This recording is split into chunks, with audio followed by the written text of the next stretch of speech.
I'm basically a beginner at these 3-string guitars. I saw a fella playing them on YouTube and thought it'd be really cool to make one. And I wanted it to sound more, less like acoustic guitar, more, electric maybe, or more tin-like. But I think electric guitar would be more of the thing. But I wanted some reverb in it too. So I don't really play the guitar that well, but I wanted the sound to be really cool. So my wife had a cooking pot that actually didn't work on one of those electric stoves, and this with the sensor. And so I took that and started making it into a 3-string guitar. Now I did put the handle on the beginning, which I show in the video, but with the pressures of the string, that handle cracked clean off and I had to redesign it. So there was my first flaw. And I'm also doing much better frets than in the COVID closure time when I was waiting for the frets to come and they never did. And so I made them out of copper wire, but now I'm improving the quality. And I'm going to keep improving the quality in my methods and try to show you what I've done and what I think does work and doesn't work as we go along. So here we go. Well, see, I'm just going to say about the different cans you can use. Now you could use a biscuit can. I got this one in an auction. Actually not an auction, in a market down in Béziers. How lovely it is. It's an old one. It was like €4. I couldn't resist it. I wasn't even building this. And you could use a cooking pot. I've got a knife. I've realized that cutlery boxes are quite nice because they're larger and you get the wood sound. Cooking pot. I saw a guy that used a copper pot and it was a larger bottom on it and it was a lovely sound out of it on YouTube. If you look around YouTube you can see. You can use the biscuit can, the cutlery knife, and being in France I noticed the wine boxes are really nice to make, but I haven't found one yet that's for sale. Goes to show. But anyway, so you've got all these different boxes you can go around hunting and having fun with and designing your guitar. And the fun of it is in the designing, okay? Now, once you get the guitar, see, you have to decide on the sound holes. Now on this one I don't want to ruin the graphic. So I'm going to put the sound holes in here somewhere. Like this. So the graphic stays and I have the 4 sound holes. Now on the pot, which is up there, I'll grab it.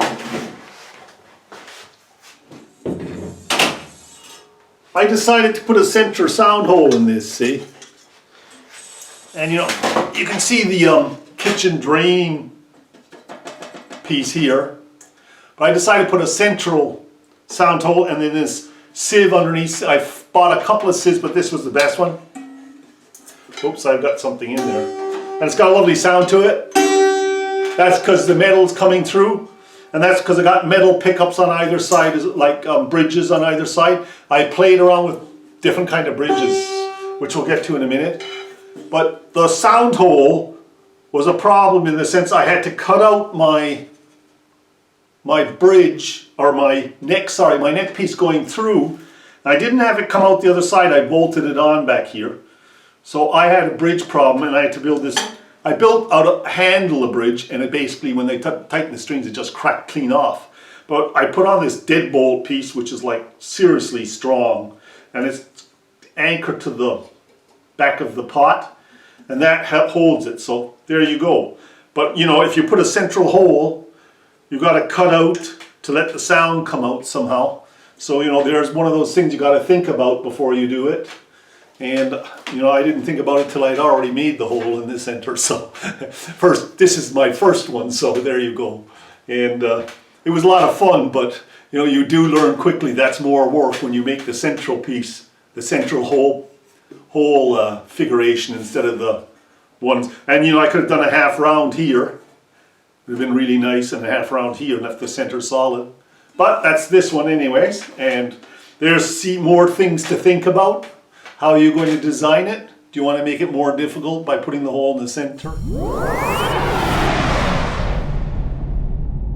Now I've epoxied in here, and I've had to have brace underneath this bar because the lid has a drain piece in it. Now I had to cut this lid out of the top of my wife's, fruit lid she had. It was very large, so I had to cut it to size so it would fit in here, right, nicely. So that's what I'm building, and now I'm going to start working on the frets. But anyways, this is how far I got, and it's looking pretty good. And I had to cut it in, and I've supported it, just so you know, here with the screw, and underneath there with the screw. That's into this brace piece, and then there's 3 screws down through the main piece here onto this brace piece, and it's epoxied in on the sides as well, if you can see in there. See, there's epoxy in there. And the red is to make the centerpiece red instead of just wood. So I've done a test piece. I've soldered 2 copper wires together here and touched it in here on this piece. It's the same as my neck, and it looks quite nice, and I think I can level them out and lift them, rise them up and down. So I think I'm going to make my own frets. So here I go. So let's get started. So I got to be really careful to make these marks with my hacksaw first, so that they're precise, and then I'll see how I'm going to get deeper.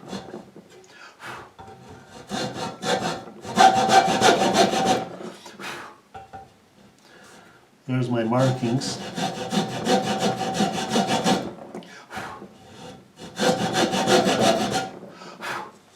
So I'm going to keep doing that all the way up until I have them all done, and then we'll see where it goes from there.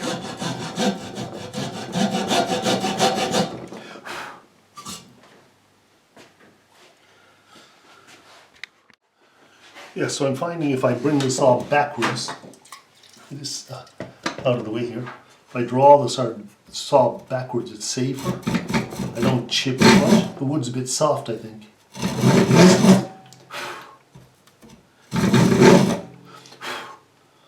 I'm just eyeing roughly what's right here.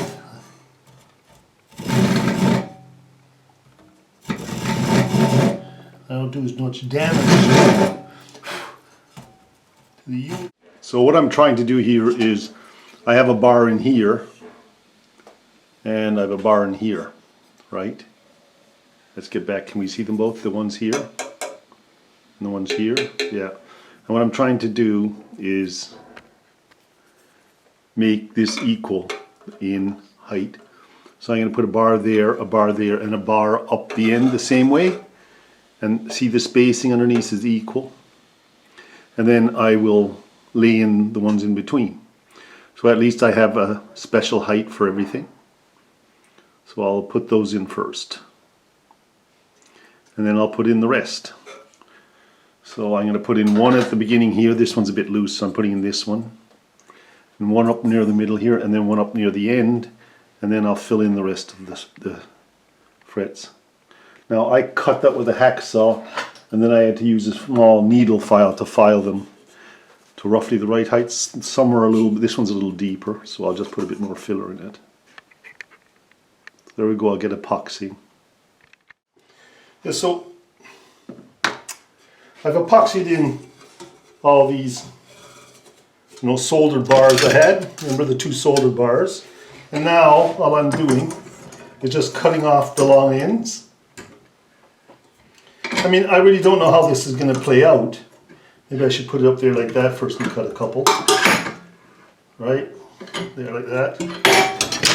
I don't know how this is going to play out in the end, but it's interesting. So I'm just cutting off those ends here, and then I'll file them.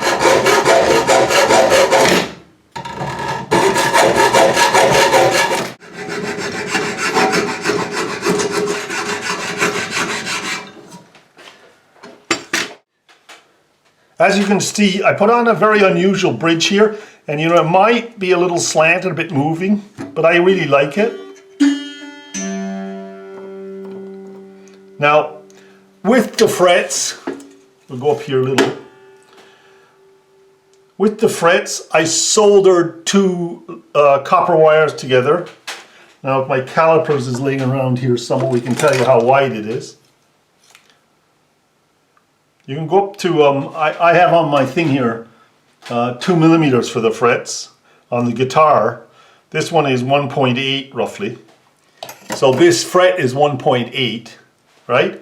And I soldered 2 of these copper wires, electrical copper wires together. Cut a slot, as you can see I was testing. And I cut a slot and I put it in like that and epoxied it. And then I cut off the ends. In some ways, you know, if you don't have a solder gun and all that, it's nearly better just to buy them on eBay or something, because the frets are quite reasonable priced. So this guitar didn't really cost that much. I only paid $15 for the upper keys, and I paid a couple of dollars for the strings each, $2 strings, so 2, 4, 6, say. Actually, it was only about $5, and then 15, about $20. This whole unit cost me, or 25, we'll say, just to be nice. So $25, and this was all done, right? I don't know what else to say about this. Let me think. Oh, these little spots, dots in here are actually just nail heads. I decided to keep it mechanical, kind of clean, kind of metal looking. So that's all those are. And the wood is a little soft, which is something I might not do again. We'll see. I always say that, and then I don't have the wood and I use a soft wood again. So anyways,